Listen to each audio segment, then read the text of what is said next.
Hello and नमस्कार दोस्तों, कैसे हैं आप सभी। आई होप आप सभी बढ़िया होंगे। बड़े दिनों के बाद में आप लोगों से मुलाकात हो रही है। So once again very welcome to the heights guys. हम लोग पढ़ रहे थे मध्यकालीन भारतीय इतिहास, मिडाइवल इंडियन हिस्ट्री को हम पढ़ रहे थे, जिसमें हमारा चैप्टर चल रहा था विजयनगर एवं बहमनी साम्राज्य। इससे पहले जो लेक्चर बनाया था वो इसी टॉपिक पर बना हुआ था, इसी को कैरी ऑन करेंगे। थोड़ा सा बचा हुआ शेष भाग है, इसमें हमने विजयनगर को पढ़ना स्टार्ट कर दिया था, विजयनगर साम्राज्य के बारे में, विजयनगर एम्पायर के बारे में जानना शुरू किया था। जिन लोगों ने इससे पहले का लेक्चर नहीं देखा है देख लीजिए, ताकि आपका बेसिक नॉलेज जो है वो इम्प्रूव हो सके। ठीक है, तो दोस्तों हम लोग पढ़ रहे थे विजयनगर साम्राज्य। विजयनगर साम्राज्य के अंतर्गत हमने देखा था इससे पहले के लेक्चर में कि 4 वंशों ने यहाँ पे शासन किया था। कौन कौन से वंश थे? संगम वंश, सालू वंश, तुलु वंश और अराविडु वंश, जिन्हें हम क्रमबद्ध रूप से पढ़ने वाले हैं। हम लोग संगम वंश पर आज चर्चा करने वाले हैं। संगम वंश के प्रमुख शासकों के बारे में जानने वाले हैं कि उन्होंने क्या क्या कार्य किए थे विजयनगर साम्राज्य में। तो आइए स्टार्ट करते हैं, बिना किसी देरी के लेक्चर को स्टार्ट करेंगे। आप लोगों को क्या करना है, आप लोगों को अपना कॉपी पेन उठाना है, नोट डाउन करना स्टार्ट करना है। हेडिंग डाल लीजिए संगम वंश। हमने इससे पहले के लेक्चर में संगम वंश के प्रमुख शासकों के नाम के बारे में जाना था, उनके शासनकाल के समय के बारे में जाना था। थोड़ा सा रिविजन कर लेते हैं दोस्तों। हमने देखा था संगम वंश की स्थापना हरिहर प्रथम ने की थी, जिनका शासनकाल 1336 ईस्वी से 1356 ईस्वी तक चलता है।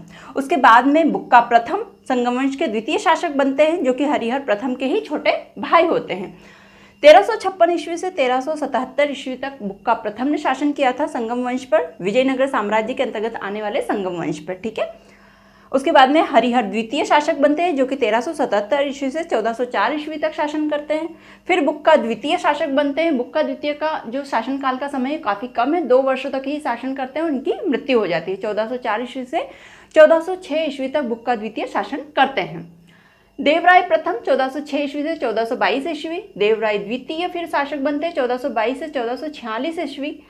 मल्लिका अर्जुन उसके बाद में शासक बनते हैं 1446 ईस्वी से 1465 ईस्वी तक ये संगम वंश पर शासन करते हैं। मल्लिका अर्जुन के बाद में विरूपाक्ष आते हैं, विरूपाक्ष द्वितीय 1465 ईस्वी से 1485 ईस्वी तक संगम वंश पर शासन करते हैं। और इस तरह विजयनगर साम्राज्य का पहला वंश, पहला एम्पायर संगम वंश खत्म होता है। विरूपाक्ष द्वितीय अंतिम शासक होते हैं संगम वंश के। इसके बाद में विजयनगर साम्राज्य पर दूसरे वंश की स्थापना होती है। उस वंश का नाम होता है सालू वंश। सालू वंश के अंत के बाद, सालू वंश जैसे खत्म होता है, उसके बाद में तुलु वंश की स्थापना होती है विजयनगर साम्राज्य में। और तुलु वंश के बाद में अराविडु वंश आता है, अराविडु डायनेस्टी आती है विजयनगर साम्राज्य, विजयनगर एम्पायर पर शासन करने के लिए, जो कि विजयनगर साम्राज्य की अंतिम डायनेस्टी होती है, अराविडु वंश है ना। इन सारी ही डायनेस्टीज को हम क्रमबद्ध रूप से पढ़ने वाले हैं और आज हम संगम वंश से शुरुआत कर रहे हैं। तो देखते हैं, हरिहर प्रथम संगम वंश के संस्थापक हुए। Who is the founder of Sangam dynasty? तो कौन है? हरिहर प्रथम है। याद रखेंगे, विजयनगर साम्राज्य के बारे में भी पूछा जा सकता है कि विजयनगर साम्राज्य की स्थापना किसने की? तो हरिहर एवं बुक्का दोनों का संयुक्त रूप से नाम आता है। लेकिन यदि संगम वंश की बात की जाए तो संगम वंश बड़े भाई से स्टार्ट होता है। हरिहर प्रथम जो थे, हरिहर जो थे वो बड़े भाई होते हैं और बुक्का जो होते हैं छोटे भाई होते हैं। तो प्रथम संस्थापक संगम वंश का कौन हो गया? हरिहर हो गया। संगम वंश पहले भी डिस्कस किया है। ये जो नाम है संगम वंश, इसमें संगम हरिहर एवं बुक्का के पिता का नाम था, इसी नाम पर ये डायनेस्टी की शुरुआत करते हैं। ठीक है, तो संगम क्या है? हरिहर एवं बुक्का के पिता का नाम है, उनके फादर का नाम है। आई होप चीजें क्लियर हो गई होंगी। हरिहर प्रथम 1336 से 1356 ईस्वी 20 वर्षों तक शासन करते हैं विजयनगर साम्राज्य पर। ठीक है, संगम वंश के संस्थापक हुए राजधानी इन्होंने अनेगोंडी से विजयनगर बनाई। पहले राजधानी थी विजयनगर साम्राज्य की अनेगोंडी, उसके बाद में राजधानी विजयनगर को बनाया गया।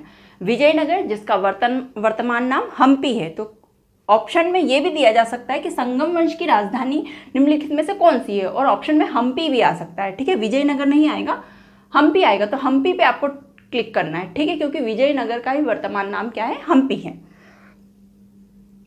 हम्पी जो कि कर्नाटक में पड़ता है। कहाँ पे पड़ता है? कर्नाटक में पड़ता है। हस्तिनावती भी हम्पी को कहा जाता है। तो ये सारे ही नाम विजयनगर के हैं। हमने इससे पहले के लेक्चर में सारी चीज़ें विस्तृत रूप से डिस्कस की है, तो वो लेक्चर जरूर से देखिएगा। इसीलिए मैं कह रही हूँ कि आपका बेसिक नॉलेज जो है इसके बारे में वो क्या हो जाएगा? सुदृढ़ हो जाएगा, वो फर्म हो जाएगा। ठीक है, तो अनेगोंडी से राजधानी विजयनगर किसने बनाई थी? हरिहर प्रथम ने बनाई थी। तो ये क्वेश्चन भी पूछा जा सकता है। यहाँ जितने भी फैक्ट है ना दोस्तों, आप ये मत सोचना कि ये इजी है, ये एवं ही लिख दिया होगा मैम ने, ऐसा नहीं है। ये सारे ही एग्जाम में पूछे गए फैक्ट है। सो थोड़ा कॉन्शियस होके ध्यान से सुनना, लेक्चर को ध्यान से नोट डाउन भी करना।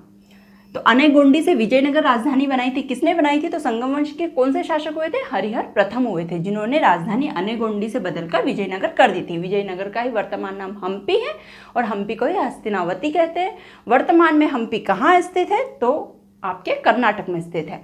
देखिए, विजयनगर का ही नाम हम्पी है, तो विजयनगर भी कहाँ स्थित हुआ? कर्नाटक में ही स्थित हुआ, है ना। तो कभी भी कंफ्यूज मत होना। विजयनगर साम्राज्य कहाँ स्थित था? तो कहाँ था? कर्नाटक में स्थित था। चलिए आगे बढ़ते हैं। होयसल ने मदुरै पर विजय प्राप्त की। हरिहर प्रथम ने कर्नाटक के क्षेत्र में तो विजयनगर साम्राज्य था ही था, साथ ही साथ मदुरै वाला जो क्षेत्र था, ये तमिलनाडु वाला क्षेत्र हुआ करता था, इस क्षेत्र को भी विजयनगर साम्राज्य में सम्मिलित कर लिया था। मतलब यहाँ तक अपने साम्राज्य को विस्तारित कर लिया था। किसने? हरिहर प्रथम ने। तो ये महत्वपूर्ण जानकारियां हैं हरिहर प्रथम के बारे में। अब दोस्तों 1356 ईस्वी में हरिहर प्रथम की मृत्यु के बाद में क्या होता है? हरिहर प्रथम की मृत्यु के बाद में इनके छोटे भाई बुक्का प्रथम संगम वंश के अगले शासक बनते हैं। ठीक है, बुक्का प्रथम 1356 ईस्वी से 1377 ईस्वी लगभग 21 वर्षों तक इन्होंने शासन किया। लगभग कितने वर्षों तक? 21 वर्षों तक इन्होंने संगम वंश पर शासन किया बुक्का प्रथम ने। ये हरिहर प्रथम के छोटे भाई थे। विजयनगर साम्राज्य की स्थापना जो की थी, इन दोनों भाइयों ने आपस में मिलकर संयुक्त रूप से की थी। जितना श्रेय हरिहर प्रथम को जाता है, उतना ही श्रेय बुक्का प्रथम को जाता है विजयनगर साम्राज्य की स्थापना में। ठीक है, लेकिन संगम वंश जब हम पढ़ते हैं तो बड़े भाई को पहले संस्थापक बताते हैं, उसके बाद में दूसरा संस्थापक बुक्का प्रथम को बनाया गया। तो हरिहर प्रथम के साथ में संयुक्त शासक थे ये। ठीक है, पूरा कार्यभार संभालते थे, संयुक्त शासक थे। संगम साम्राज्य को सुदूर दक्षिण तक विस्तार किया था। देखिए, हरिहर प्रथम के समय पर तमिलनाडु तक शासन विस्तारित था, लेकिन और जो क्षेत्र बचे हुए थे दक्षिण भारत के क्षेत्र के, वहां पर भी बुक्का प्रथम ने विजयनगर साम्राज्य का पताका लहरा दिया था, विजयनगर साम्राज्य को विस्तारित कर दिया था। तो सुदूर दक्षिण तक इनका विस्तार हो चुका था इनके समय पर। किसका? विजयनगर साम्राज्य का, संगम वंश का। आई होप चीजें क्लियर हो गई होंगी। तो संगम साम्राज्य का सुदूर दक्षिण तक विस्तार किया किसने? बुक्का प्रथम ने। इन्होंने भी किया, इन्होंने भी किया। दोआब क्षेत्र उस लेक्चर में हम डिस्कस कर चुके हैं। जो बहमनी साम्राज्य था और विजयनगर साम्राज्य, इनके मध्य मुख्य रूप से लड़ाई किस क्षेत्र के लिए होती थी? तो कृष्णा नदी और तुंगभद्रा नदी के मध्य में आने वाला जो क्षेत्र है, जिसे दोआब क्षेत्र कहते हैं, उसका नाम था रायचूर। उस क्षेत्र को लेकर इन दोनों ही तात्कालिक साम्राज्य वालों की क्या होती थी? लड़ाई होती थी, इनकी भिड़ंत हुआ करती थी। तो दोआब क्षेत्र जो कि रायचूर है, उसको बहमनी साम्राज्य के शासक से जीत लिया था। किसने जीत लिया था? बुक्का प्रथम ने जीत लिया था। हमेशा इनकी लड़ाई हुआ करती थी इस क्षेत्र को लेकर, रायचूर वाले क्षेत्र को लेकर। ठीक है दोस्तों, ये जो मैप मैंने बनाया है, ये जब आप नोट डाउन कर रहे हैं तो ये मैप भी जरूर से बनाइएगा, ताकि चीज़ें अच्छे से क्लियर हो जाए, है ना। ऐसा नहीं करेंगे आप केवल फैक्ट नोट डाउन करेंगे, आप यहाँ पे बना हुआ मैप भी नोट डाउन करेंगे, ताकि कोई भी कंफ्यूजन ना हो, है ना। आपको पता रहे कि रायचूर कहाँ है, आपको पता रहे विजयनगर साम्राज्य कहाँ था, आपको पता रहे बहमनी साम्राज्य कहाँ था, आपको इससे पता रहेगा कि दिल्ली सल्तनत में उस समय क्या चल रहा था, उत्तर भारत के क्षेत्र में उस समय क्या चल रहा था। तो ये जो सारी लड़ाइयाँ हो रही थी ना, उस समय दिल्ली सल्तनत में तुगलक वंश का शासन चल रहा था।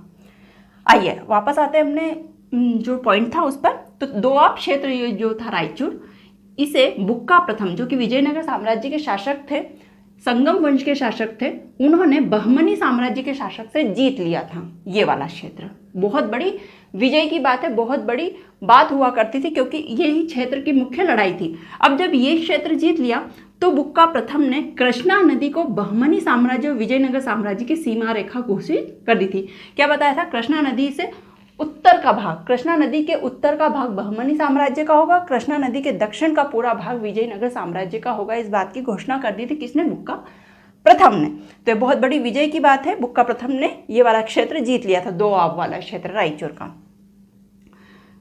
उपाधि, बुक्का प्रथम की उपाधि थी वेद मार्ग प्रतिष्ठापक। मोस्ट इंपॉर्टेंट पॉइंट है ये फैक्ट। क्यों? क्योंकि बुक्का प्रथम ने कहा था कि मैं हिंदू धर्म का संरक्षक हूँ। इन्होंने स्वयं को हिंदू धर्म का संरक्षक कहलाया था कि मैं हिंदू धर्म की रक्षा करूँगा, और उसी के फलस्वरूप, इस बात के फलस्वरूप इस शपथ के फलस्वरूप इन्हें एक उपाधि दी गई थी, उस उपाधि का नाम है वेद मार्ग प्रतिष्ठापक। तो आप ये याद रखेंगे संगम वंश के किस शासक को वेद मार्ग प्रतिष्ठापक की उपाधि दी गई थी, तो वे थे बुक्का प्रथम। याद रखेंगे दोस्तों, मोस्ट इंपॉर्टेंट पॉइंट है। तो वेद मार्ग प्रतिष्ठापक ये उपाधि किसको मिली थी, ये उपाधि मिली थी बुक्का प्रथम को। आइए आगे बढ़ते हैं। ये सारे पॉइंट है बुक्का प्रथम के बारे में इंपॉर्टेंट, यहाँ से क्वेश्चन पूछे जाते हैं। तो क्या क्या देखा हमने, एक तो ये हरिहर प्रथम के साथ में संयुक्त शासक थे, विजयनगर साम्राज्य की संयुक्त रूप से स्थापना की गई थी हरिहर एवं बुक्का के द्वारा। संगम साम्राज्य, ठीक है, संगम साम्राज्य को सुदूर दक्षिण तक विस्तारित किया था बुक्का प्रथम ने, मतलब आगे लेकर ही गए थे। दोआब क्षेत्र को जीत लिया था, बहमनी साम्राज्य के साथ में लड़ाई करके दोआब क्षेत्र पर अपना नियंत्रण हासिल कर लिया था। इन्होंने कृष्णा नदी को सीमा रेखा निर्धारित की थी बहमनी साम्राज्य विजयनगर साम्राज्य के मध्य में, ठीक है। क्या कहा था, कृष्णा नदी के उत्तर का क्षेत्र जो है वो बहमनी साम्राज्य, कृष्णा नदी के दक्षिण का समस्त क्षेत्र किसका है, विजयनगर साम्राज्य का। उस समय विजयनगर साम्राज्य में कौन शासन कर रहा था, कौन सा वंश, संगम वंश कर रहा था, ठीक है। और शासक का नाम क्या था, बुक्का प्रथम। बुक्का प्रथम ने स्वयं को हिंदू धर्म का संरक्षक कहलवाया था, हिंदू धर्म का संरक्षक कहा था। इसी के फलस्वरूप उन्हें एक उपाधि दी गई थी, उस उपाधि का नाम था वेद मार्ग प्रतिष्ठापक, जो कि बहुत इंपॉर्टेंट है। ये क्वेश्चन कई बार पूछा गया है। वेद मार्ग प्रतिष्ठापक ये उपाधि किसकी है, तो बुक्का प्रथम की है। ओके, चलिए आगे चलते हैं। 1377 ईस्वी में बुक्का प्रथम की मृत्यु के बाद में संगम वंश, विजयनगर साम्राज्य के संगम वंश की शाखा के जो शासक बनते हुए कौन होते हैं, हरिहर द्वितीय बनते हैं। काफ़ी इजी है, शासकों के नाम हरिहर प्रथम हुए, फिर बुक्का प्रथम हुए, फिर तीसरे शासक हरिहर द्वितीय हुए, ठीक है। 1377 ईस्वी से 1404 ईस्वी तक हरिहर द्वितीय ने विजयनगर साम्राज्य की संगम वंश पर शासन किया था, ठीक है। उपाधि इन्होंने महाराजा अधिराज की उपाधि दी थी। तो ये पहले शासक हुए विजयनगर साम्राज्य के जिन्होंने महाराजा अधिराज की उपाधि धारण की है। इससे पहले कोई शासक नहीं था जिसने महाराजा अधिराज स्वयं को कहलवाया था। कौन शासक हुए, हरिहर द्वितीय हुए जिन्होंने महाराजा अधिराज की उपाधि धारण की थी। ये क्यों इंपॉर्टेंट है, क्योंकि ये जो उपाधि है दोस्तों, ये जो महान शासक हुआ करते थे वे ही ये उपाधि धारण क्या करते थे। हमने गुप्त साम्राज्य में देखी थी, गुप्त साम्राज्य में काफ़ी शक्तिशाली शासक हुए और उन्होंने स्वयं को महाराजा अधिराज कहलवाया।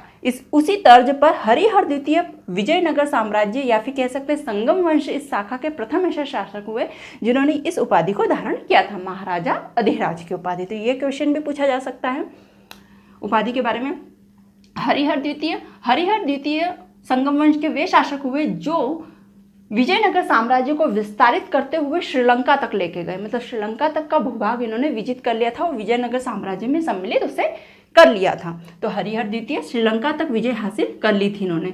लेकिन दोस्तों युद्ध हुआ, जब बहमनी साम्राज्य के साथ में युद्ध हुआ इनका, तो दोआब क्षेत्र जो कि बुक्का प्रथम ने जीत लिया था उसका कुछ भाग इन्होंने लूज कर दिया, कुछ भाग ये परास्त कर चुके थे, हार चुके थे। बहमनी साम्राज्य का पुनः यहाँ पे कब्जा हो गया था रायचूर वाले क्षेत्र में, कुछ भागों में, ठीक है। पूरा क्षेत्र नहीं, कुछ भाग विजयनगर साम्राज्य के अंतर्गत ही रह गया था और कुछ भाग परास्त हार गए थे ये, तो बहमनी साम्राज्य के अंदर आ गया था।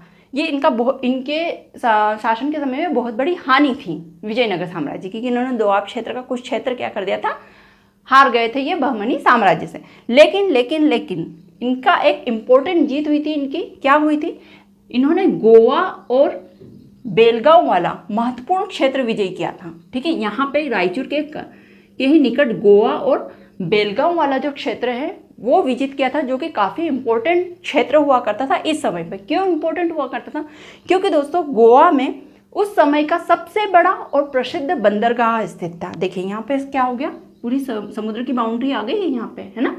तो ये वाला जो क्षेत्र है गोवा वाला, यहाँ पे बंदरगाह हुआ करते थे, ठीक है। तो उस समय का सबसे बड़ा बंदरगाह गोवा में स्थित था और सबसे प्रसिद्ध, यहाँ से विदेशी आयात निर्यात हुआ करते थे। सामान का क्या होता था, आयात निर्यात हुआ करता था।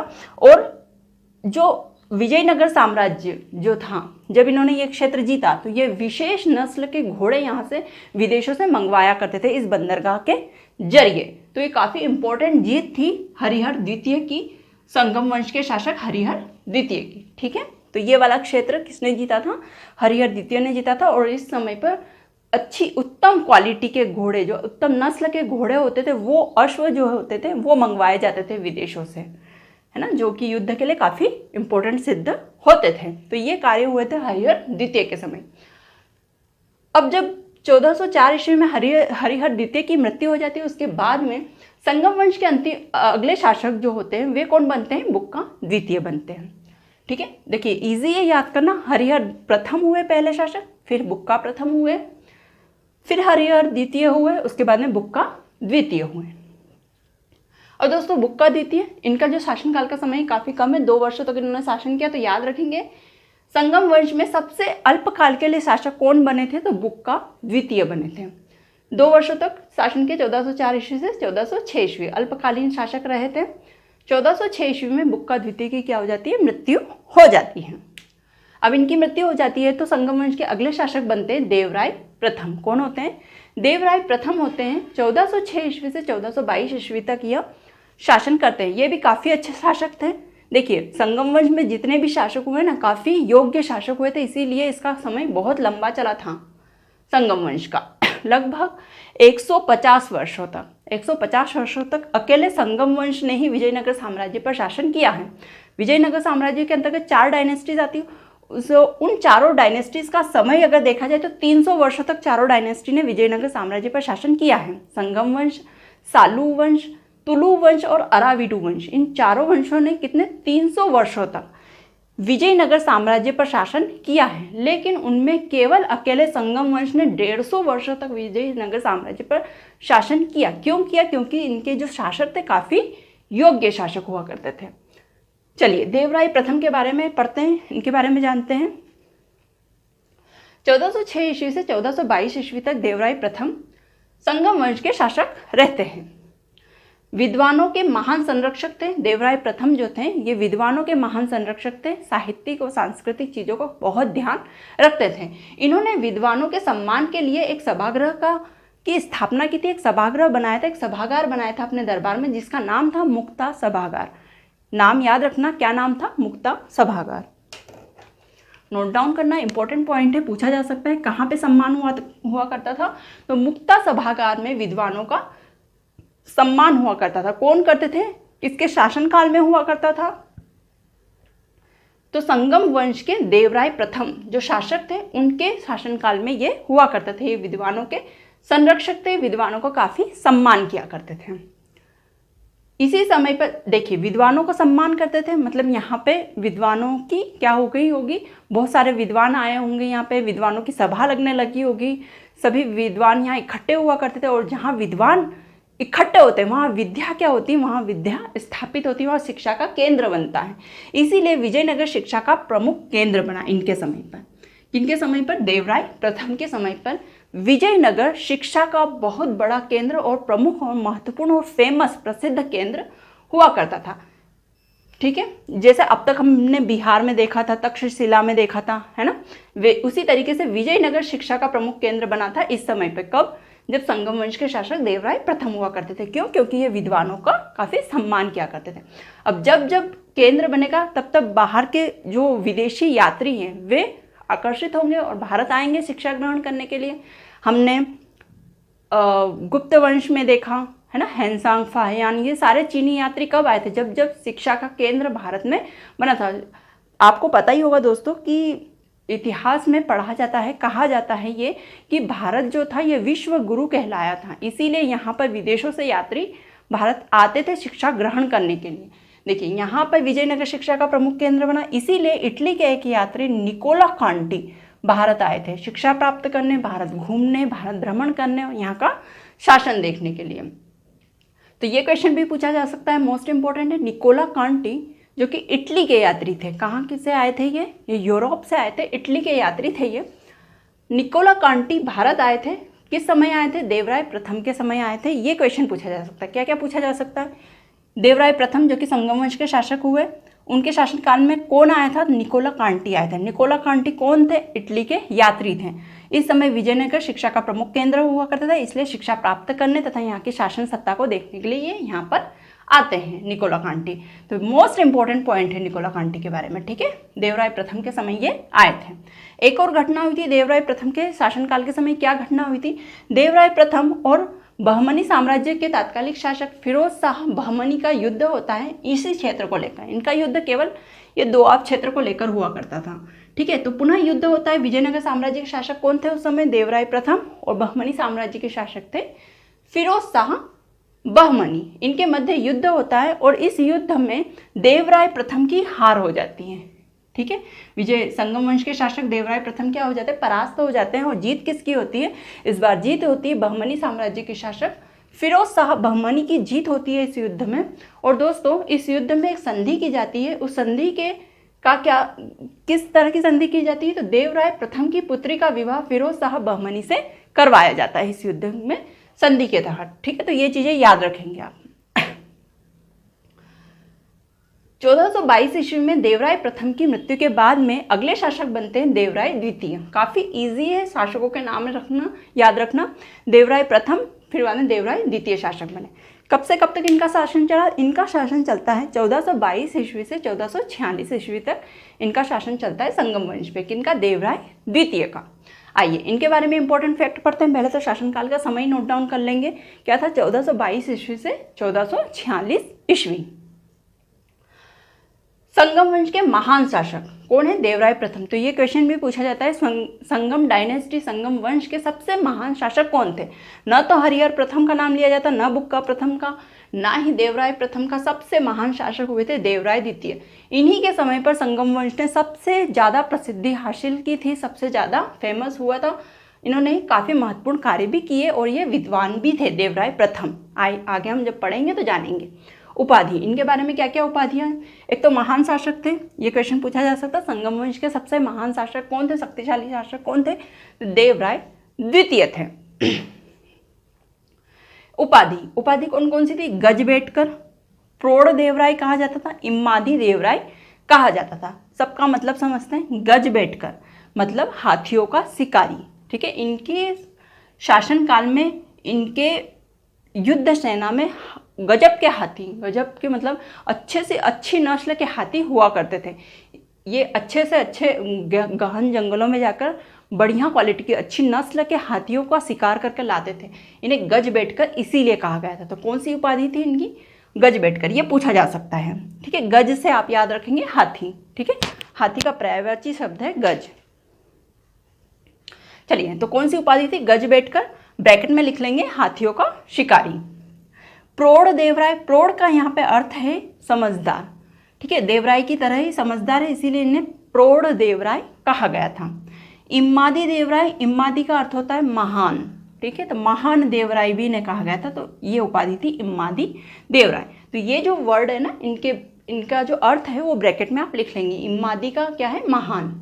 प्रौढ़ का समझदार हो गया और गजबेटकर का हो गया हाथियों के शिकारी। तो ये तीन उपाधि थी, किसकी थी? देवराय द्वितीय की थी। गजबेटकर, प्रौढ़ देवराय और इम्मादी देवराय।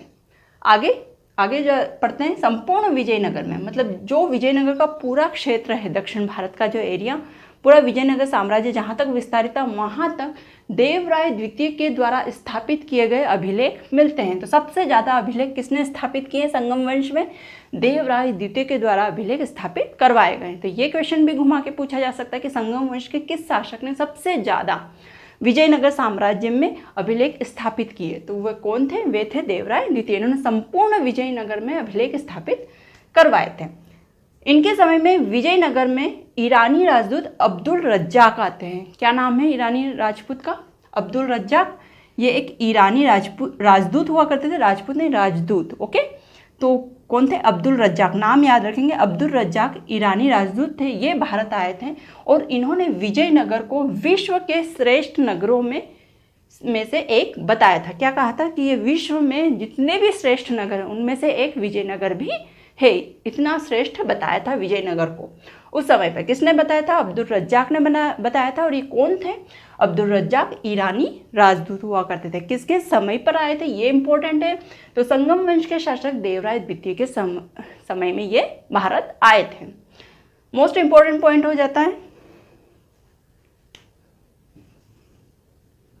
मोस्ट इंपॉर्टेंट है, नाम याद रखेंगे, अब्दुल रज्जाक। इन्होंने बताया था विजयनगर को विश्व के श्रेष्ठ नगरों में से एक। किसके समय पे आए थे? देवराय द्वितीय के समय पे आए थे। और ये कौन थे? ईरानी राजदूत थे।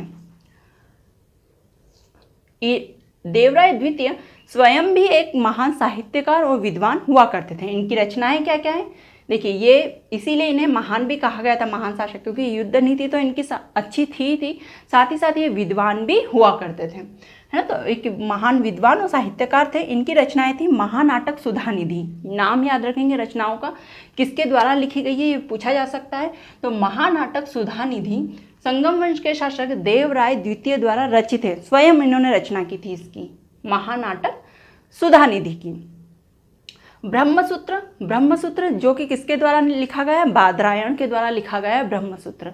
तो एक तो ये पॉइंट आप याद रखेंगे, ब्रह्मसूत्र जो कि बादरायण के द्वारा लिखा गया है, उस पर टीका की रचनाएं की थी किसने, देवराय द्वितीय ने। टीका की रचनाएं आप समझ सकते हैं कोई किताब लिखी हुई, इतिहास लिखा गया है ना, उसे याद करने के लिए शॉर्ट फॉर्म में हम क्या करते हैं, कुंजी का उपयोग करते हैं, वही कुंजी उन्हें टीकाएं कहा जाता है। तो ब्रह्मसूत्र इस शास्त्र को, इस साहित्य को समझने के लिए टीकाओं की रचनाएं की गई थी। किसने की थी, तो देवराय द्वितीय ने की थी। तो काफ़ी इंपॉर्टेंट हो जाता है। क्या क्या देखा हमने इस पॉइंट में, हमने देखा ब्रह्मसूत्र जिसके रचनाकार कौन है, बादरायण है, ये भी लिख लेंगे आप। ब्रह्मसूत्र की रचना किसने की है, बादरायण ने, क्वेश्चन पूछा जाता है। और ब्रह्मसूत्र पर टीकाओं की रचनाएं किसने की है, देवराय द्वितीय ने की है। तो कन्फ्यूज बिल्कुल नहीं होंगे। आगे चलते हैं। 1446 ईस्वी में देवराय द्वितीय की मृत्यु के बाद में संगम वंश के अगले शासक बनते हैं मल्लिका अर्जुन। ठीक है, कौन बनता है, मल्लिका अर्जुन बनते हैं। 1446 ईस्वी से 1465 ईस्वी तक मल्लिका अर्जुन ने शासन किया था।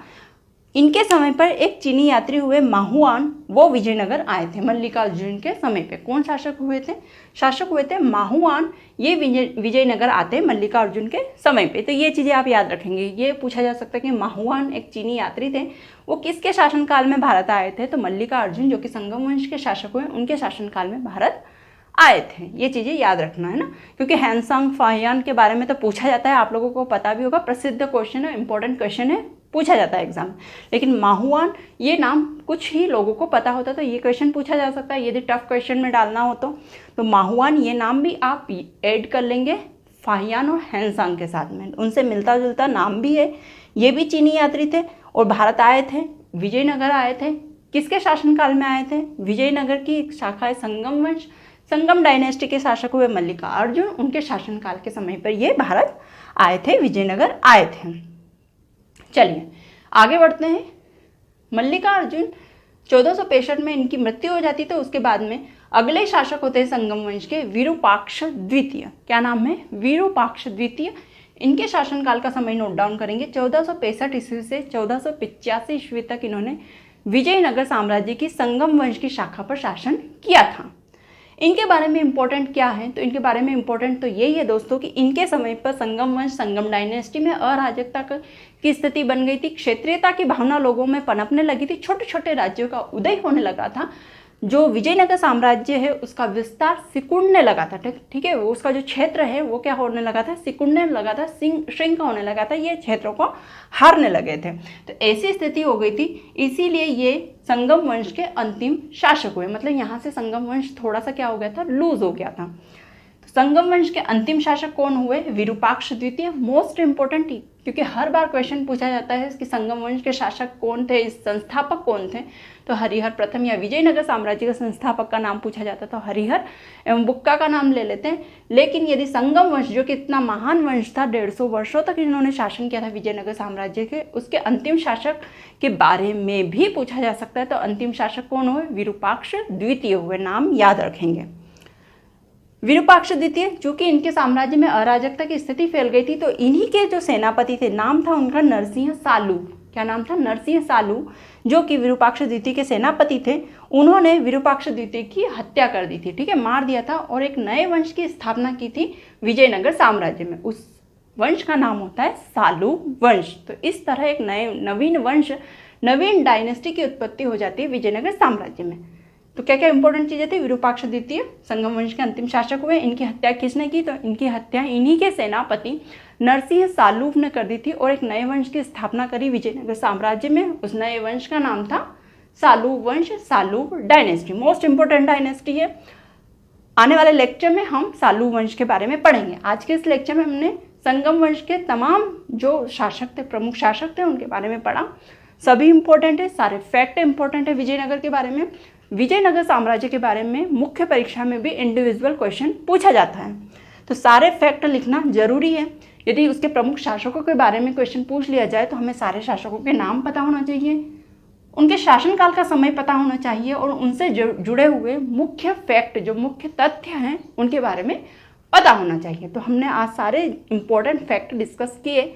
आई होप लेक्चर आपको अच्छा लगा होगा। यदि लेक्चर अच्छा लगा हो तो वीडियो को लाइक कीजिए, शेयर कीजिए ज़्यादा से ज़्यादा लोगों के साथ में, ताकि द हाइट्स अपनी एक अच्छी गति के साथ में उन्नति कर सकें, और चैनल को सब्सक्राइब कीजिए। मिलते हैं नेक्स्ट लेक्चर में, तब तक के लिए thank you so much and bye bye.